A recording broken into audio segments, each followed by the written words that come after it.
Olá, esta é a aula de número 4 do módulo 6. Conversaremos a respeito dos principais protocolos tomográficos do tórax. Esta é a parte teórica, vamos discutir os principais parâmetros técnicos. Começando pelas principais indicações clínicas, patologias, a famosa HD, hipótese diagnóstica. Possivelmente vocês realizarão um ATC de tórax para avaliar pneumopatias, traumatismo, pensando em pneumopatias, pneumotórax, pneumoperitônio, derrame pleural, hemotórax, sangue, aspiração por corpo estranho, lesões por drogas, lesões vasculares, neste caso necessitamos do meio de contraste iodado administrado por via endovenosa, abscesso pulmonar, mostrei na aula de patologias, famoso TEP, tromboembolismo pulmonar, discutimos as características imaginológicas do enfisema pulmonar, tumores, incluindo mediastinais, concentração de cálcio nas artérias, bem comum observarmos, principalmente na região da aorta, do arco aórtico. Vamos dar início. Bom, começando pela posição do paciente, é muito simples. O paciente estará em decúbito dorsal. Normalmente orientamos a cabeça em relação ao ventre, mas é possível direcionar os pés em relação ao ventre. Travesseiro na cabeça, não necessitamos daquele suporte do crânio, basta colocar um travesseiro. Os membros superiores estarão elevados acima da cabeça.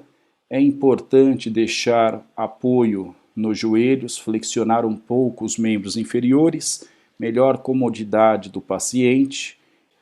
Eu separei 3 tabelas muito importantes, pensando em todas as possibilidades. Vamos dar início pelo tórax, protocolo de rotina axial. Qualquer equipamento consegue adquirir esse tipo de exame. O scout principal é o frontal, o que vocês possivelmente colocarão, dependendo do equipamento, em 0 ou 180 graus. A referência anatômica é a incisura jugular, ou seja, nós temos que iniciar os cortes acima do ápice pulmonar. Neste caso, o modo de scan será axial, tempo de rotação do tubo aproximadamente 1 segundo, a espessura de corte incremento de 7 a 10, é bem comum nós cortarmos 8 com 8 nesse tipo de aquisição. O FOV será de 350 milímetros ou 35 centímetros. O principal filtro para avaliar pulmão é o Lang. Se for para mediastino, podemos utilizar o Standard. KV 120, o MA entre 180 e 200. A princípio, não há necessidade de injetar o contraste, exceto quando o médico solicitar ou até mesmo para avaliar a parte vascular. A janela para pulmão menos 600 a menos 800 WL e um WW de 1500 a 2000. Janela para mediastino, 30 de WL, WW 300 a 400. Dependendo do equipamento, este WL pode estender para 40 ou 50. Fotografia de 20 a 24 imagens. Alguns serviços documentarão até 30 imagens por folha. Pensando num protocolo de rotina, agora numa aquisição helicoidal, nós continuaremos com o topograma frontal, a referência não muda, apenas o modo de scan será uma aquisição volumétrica em uma única apneia. Detalhe, quando nós realizávamos tórax axial, equipamento mais antigo, a cada corte nós tínhamos que solicitar uma apneia. Enche o peito de ar, segura e assim por diante. No modo helicoidal, uma única apneia e nós conseguimos adquirir o exame inteiro. Tempo de rotação entre 0,8 e 1 segundo, espessura de corte de 3 a 5, Lembrando, se eu pensar em reformatar, ou seja, adquirir coronal e sagital, é importante que o incremento esteja 50% a espessura de corte. Desta maneira, vamos interpolar a imagem e obter uma boa reformatação. Como nós estamos adquirindo no volume, nós vamos trabalhar com pitch de 1 a 1,5. Se for o equipamento mais antigo, trabalharão entre 1,5 a 2. FOV continua o mesmo, tamanho da estrutura não muda. Filtro, continuamos com os mesmos filtros. Lang Standard, MA de 180 a 200. A princípio não utilizamos o contraste e nada muda em relação ao janelamento. Neste terceiro protocolo, pensando no equipamento multislice, até peguei de 64 canais, o equipamento que eu trabalhei da GE, o próprio fabricante recomenda este protocolo. E o que mudou? Vamos lá, Scout não muda, a nossa principal referência é o Scout frontal. Ele coloca aqui como fúrcula external, é a nossa incisura jugular, modo de scan helicoidal. Percebam que o tempo de rotação será menor, de 0,4 a 0,7 segundos. A espessura de meio a 1 milímetro, quando você pega aquele exame com muitos cortes, um bom volume para adquirir imagens reformatadas, reconstruções ou até mesmo navegação, nós temos que cortar bem fino. Pitch de 1, aqui não muda filtro, MA até 200, dependendo do equipamento vocês trabalharão com modulador de dose, quer dose, por exemplo, em que nós conseguimos reduzir de acordo com a espessura em cada região que nós estamos adquirindo os cortes. Janela para mediastino e pulmão nós não mudamos independente do equipamento e da aquisição, e a fotografia continuaremos com 20 a 24 imagens. Olhem o Scout. Este é o topograma. Nós temos que incluir os primeiros cortes acima da altura do ombro, acima do ápice pulmonar. Este é o nosso FOV, sem cortar ápice, sem cortar a base. Os últimos cortes demonstrarão apenas abdômen. Assim, garantimos visualização dos recessos. Neste caso, o recesso costodiafragmático, pegando toda a cúpula. Tem um outro protocolo, principalmente na aquisição axial, em equipamentos helicoidais um pouco mais limitados, um tórax denominado em alta resolução. Normalmente são cortes adicionais ao protocolo de rotina, não há necessidade de administrar o contraste, e as principais indicações clínicas para incluirmos um protocolo de alta resolução: infiltrado pulmonar inespecífico, doenças intersticiais difusas, enfisema pulmonar e pneumonia por repetição. Estas são as principais indicações clínicas. Olhem aqui o protocolo. Continuamos com Scout frontal. Incisura jugular é a nossa referência anatômica. Neste caso, modo de scan axial. Tempo de rotação em 1 segundo. E o que vai chamar a atenção é exatamente a espessura de corte e incremento. Espessura bem fininha, de 1 milímetro. E o intervalo pode ser de 10, 15 até 20 milímetros. Então faz um corte fininho, a mesa se desloca bem mais. Um outro corte. Uma outra característica é uma matriz acima de 512, porque nós já estamos determinando que é uma alta resolução, para que nós possamos demonstrar bem as ramificações brônquicas, toda a parte vascular. KV de 120, neste caso o filtro específico é o Lang, não necessitamos de janela para mediastino em protocolo de alta resolução. MA entre 180 e 200 e o janelamento, janela para pulmão, continuamos com os mesmos valores.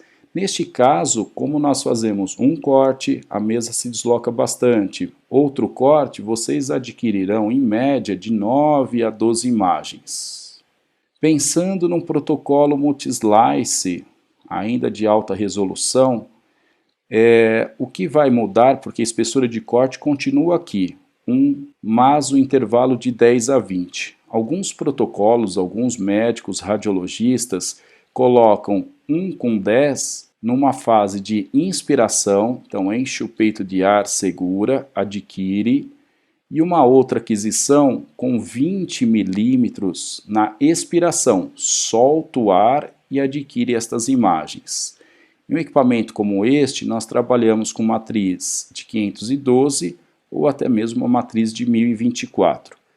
O FOV não muda, a janela e o filtro são específicos para pulmão, MA de 150 ou MA automático, que eu havia comentado que alguns equipamentos disponibilizam, e aí nós obteremos de 12 a 15 imagens, porque nós conseguiremos uma espessura de corte, incremento bem interessante, mas não precisando de tantos cortes, porque normalmente são cortes adicionais ao protocolo de rotina. Bom, protocolo com contraste.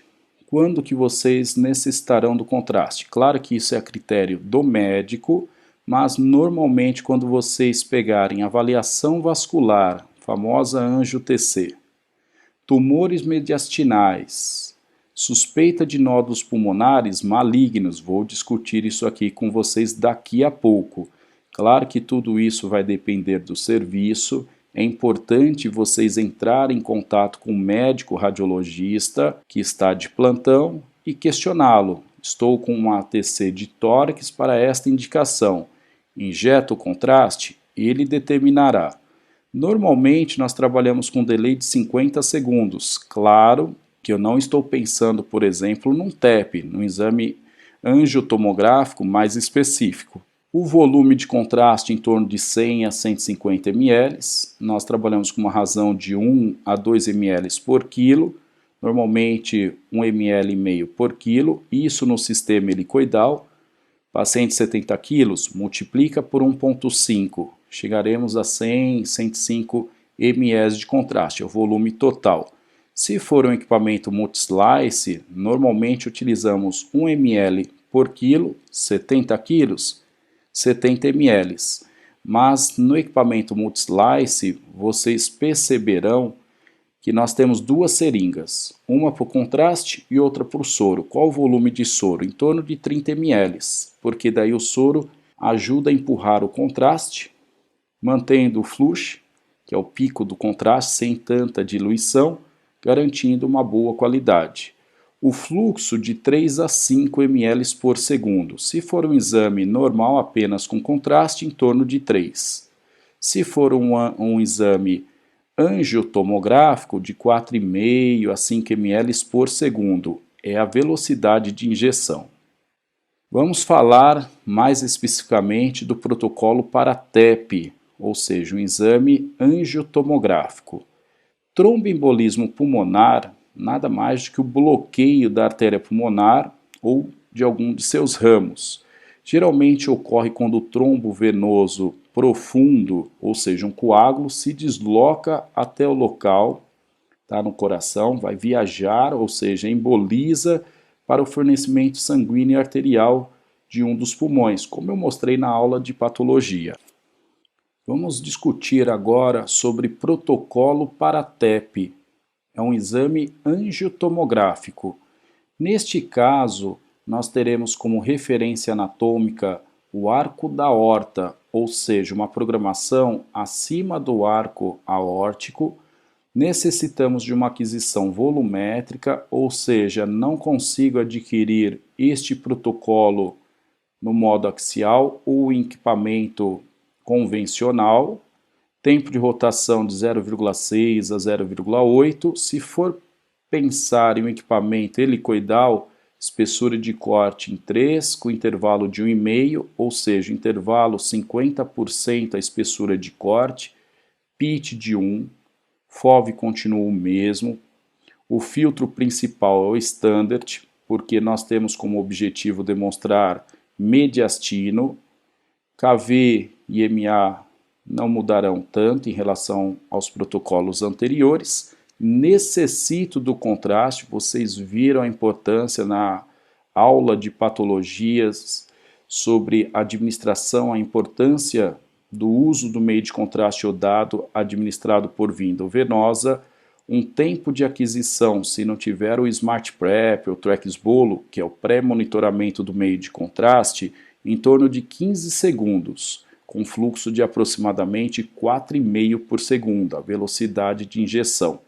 Como a janela é específica para mediastino, trabalharemos com estes valores de 30 a 50 de WL e 300 a 400 de WW.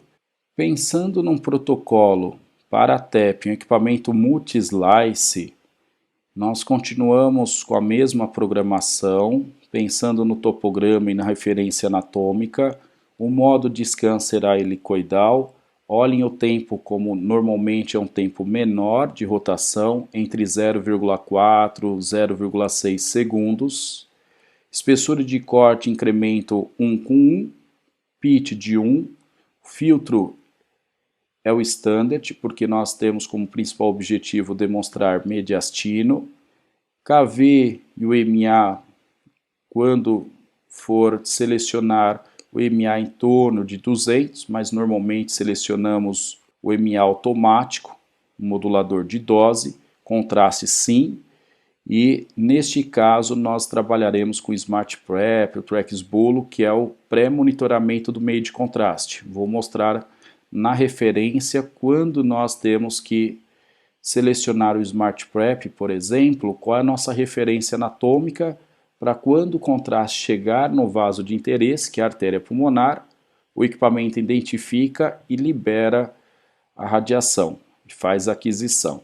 A janela principal é para mediastino e, novamente, fotografia entre 20 a 24 imagens. Olhem que interessante, muito importante que vocês conheçam a anatomia quando vocês se beneficiarem do Smart Prep ou Trax-Bolo. Lá no Scout eu faço uma referência de corte abaixo da traqueia, porque observem que nesta região, acima do coração, nós temos aqueles famosos vasos da base. Quando eu faço o corte nesta altura, vocês visualizarão a artéria pulmonar. Coloquem o ROI para indicar para o equipamento que quando o contraste chegar aqui, ele automaticamente liberará o X e fará a aquisição. Desta forma, teremos um realce dos principais vasos pulmonares. Olhem aqui novamente falha de preenchimento, o que está caracterizando o trombo. Uma outra avaliação que vocês ficarão atentos é para NPS. O que significa isso? Nódulo pulmonar solitário. Um nódulo pulmonar solitário é uma condição benigna, é uma lesão esférica ou oval, contorno mais liso, com um diâmetro inferior a 3 centímetros, e vocês perceberão, normalmente uma condição benigna, ela não vai impregnar contraste. Um exemplo, um amartoma, vocês perceberão esta lesão esférica, lisa, com diâmetro inferior a 3 centímetros. Olhem aqui a imagem de um amartoma. O nódulo pulmonar solitário, uma condição benigna. Na janela para pulmão, ele se apresenta com esta hiperdensidade. Na janela para mediastino, neste caso, o núcleo está calcificado, parece até um grão de pipoca, lesão esférica, contorno regular, liso, com diâmetro inferior a 3 centímetros. Neste caso, se estiver com segurança, claro que é importante conferir com o médico se injeta ou não contraste, mas neste caso, por se tratar de um amartoma, não há necessidade de injetar o contraste. Olhem aqui um tumor, uma condição maligna, diâmetro superior a 3 centímetros. Olhem como o contorno parece que vai criando raízes. Neste caso, eu já tenho uma característica imaginológica de um tumor muito diferente da imagem anterior. Agora, bem comum, quando o médico tem alguma dúvida em relação se o nódulo é benigno ou maligno, porque pode ser logo no início a visualização de um tumor, neste caso, uma lesão com um diâmetro inferior a 3 centímetros, o contorno é regular, mas não tem certeza se é ou não uma condição maligna. Muitas vezes o médico solicitará tomografia de tórax e colocará um protocolo de Swensen. O que é protocolo de Swensen? Primeiro, Swensen é um dos maiores pesquisadores de nódulos pulmonares. Fez um estudo com 280 e poucos pacientes, todos foram confirmados por biópsia e ele chegou a este resultado, demonstrando que quando há uma suspeita de malignidade, injetar o contraste será muito importante. E quando este nódulo vasculariza, significa que não é um simples NPS, um nódulo pulmonar solitário, mas uma lesão maligna que está no início. O que nós temos que fazer? Identifiquei o nódulo sem administração do meio de contraste. Neste caso, ele aponta uma densidade de 21,2 HU, unidade de Hounsfield. Até aqui não está dizendo se é uma condição benigna ou maligna, mas após administrar o contraste, percebam como ele realçou, e de 21 foi para 82 HU. Alguns autores colocam que, quando altera acima de 10, outros colocam acima de 15 HU, significa que vascularizou e, por exemplo, podem classificar como Swensen positivo, ou seja, é uma condição maligna. Fazemos imagem com 1 minuto após a administração do contraste, 2, 3, 4 minutos. E aqui, logo após 1 minuto, observamos o realce do meio de contraste, caracterizando uma lesão bem vascularizada. Por isso que nós denominamos como Swensen positivo. Então, neste caso, olha a importância de vocês verificarem a alteração, no caso o nódulo, conversar com o médico se injeta ou não contraste e, se ele tiver dúvida, vamos injetar o contraste, porque aí ele vai classificar se esta lesão, mesmo com um diâmetro inferior a 3 centímetros, com característica de benignidade, ele vasculariza, caracterizando uma lesão maligna. Conseguiram entender esta questão? Olhem que bacana uma imagem que eu separei para vocês. É um PET-CT. Neste caso, olhe uma lesão toda irregular, já com característica de malignidade. Aqui a imagem por medicina nuclear. Então nós temos tomografia e medicina nuclear, uma hipercaptação e a fusão das duas imagens. Olha o resultado de um exame de PET-CT. Aqui o material radioativo, eles pegaram a imagem de tomo, a imagem da medicina nuclear, fizeram a fusão, plano axial, plano coronal, e logo nós chegamos à visualização, ou seja, captou, neste caso, é uma lesão maligna. Bom, pessoal, espero que vocês tenham gostado, nos vemos na próxima aula.